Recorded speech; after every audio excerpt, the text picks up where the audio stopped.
bookworms, my name is Kaylin and welcome back to my channel, Thriving in Fiction. Today I'm going to be going over some of my favorite diverse fantasy recommendations.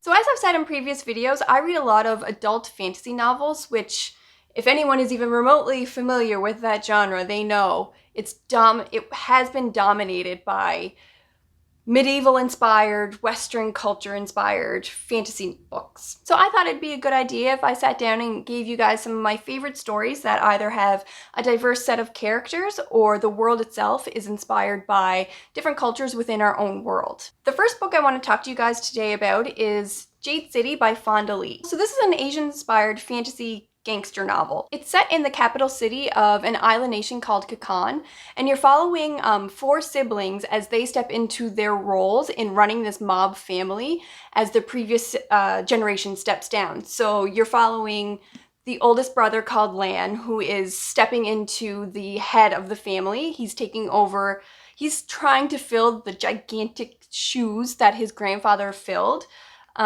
His younger brother, Hilo, and he is the strong arm of the family. He's the one on the ground within the streets.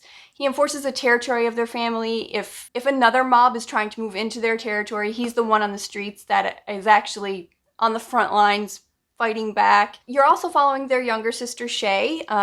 She is just reuniting with her family. She's been out of the country for a couple of years, so she's just reacquainting herself with the family because their grandfather's not doing very well, so she's flying back. And also their younger adopted brother, Andy, who is in school, and he is learning all about their magic system. So what makes these families so powerful is their ability to control and manipulate the energy that Jade gives them. So the magic system within this world is centered around Jade. It gives them almost superhuman speed and fighting abilities.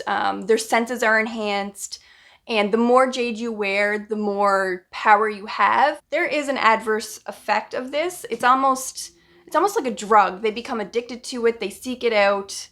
They can't go without it. They can overdose on it almost. So the power of the mob families really comes from their ability to effectively and efficiently handle the power that comes from Jade, and they go to school to learn this. So their younger brother Andy is in his senior year of that school. So within this novel, he is just coming of age and being able to step into a new role within the family. And this book is really well written and well paced. I just really loved following the characters in this book. And like any good mob story, it's really a family drama at the heart of it.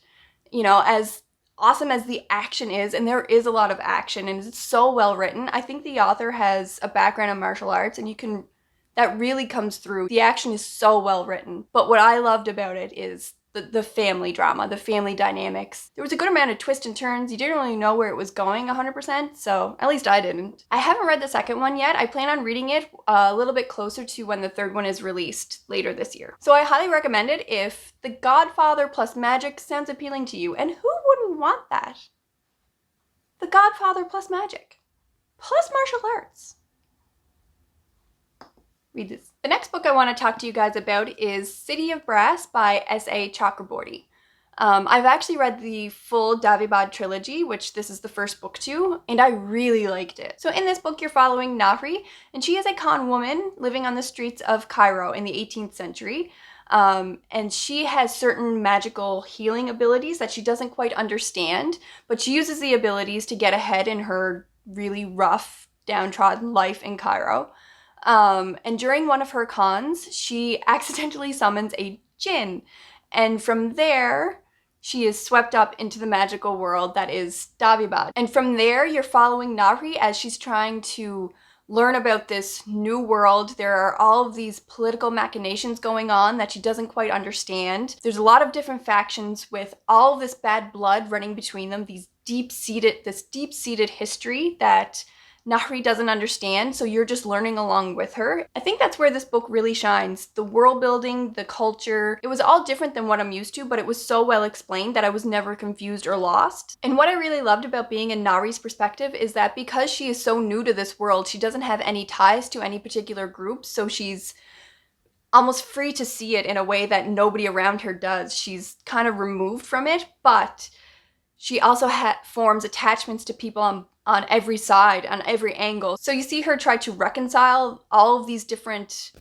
perspectives with each other. And there's so many different aspects to the feuds that are happening within this world. So if you like really immersive world building with heavy political themes, I really recommend this trilogy. I also think this book would be really good if you're someone who reads a lot of young adult fantasy. It's a really good starting point. I think the characters and the way they interacted with each other felt very young adult, while the world building and the political machinations happening felt very adult. So if you're looking for something to bridge the gap, I think this would be a good option. The next book I want to talk to you guys about is a young adult urban fantasy novel, and that is Legendborn by Tracy Deonn. So in this book, you're following 16-year-old Bree, who just lost her mother, and because the memories that she and her family made at home are so painful to her right now, she chooses to attend an early program at the local university. And when she's there, during her first night on campus, she witnesses a magical attack of a demon attacking a student. And from there, she decides to infiltrate a secret magical society that's based on campus.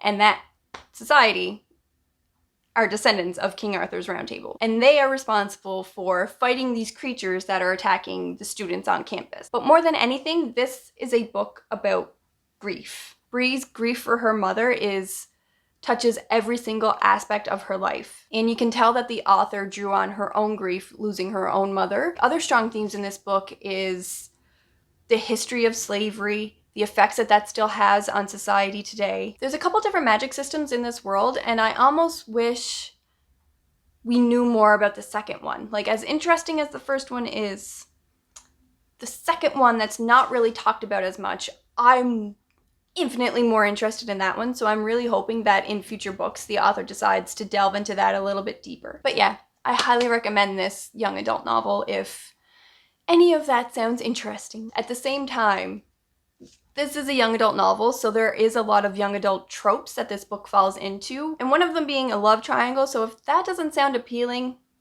I understand why. And these next two books that I'm just going to briefly mention because I already talked about them in my favorite reads of the year so far video, so if you haven't seen that, I will link it somewhere.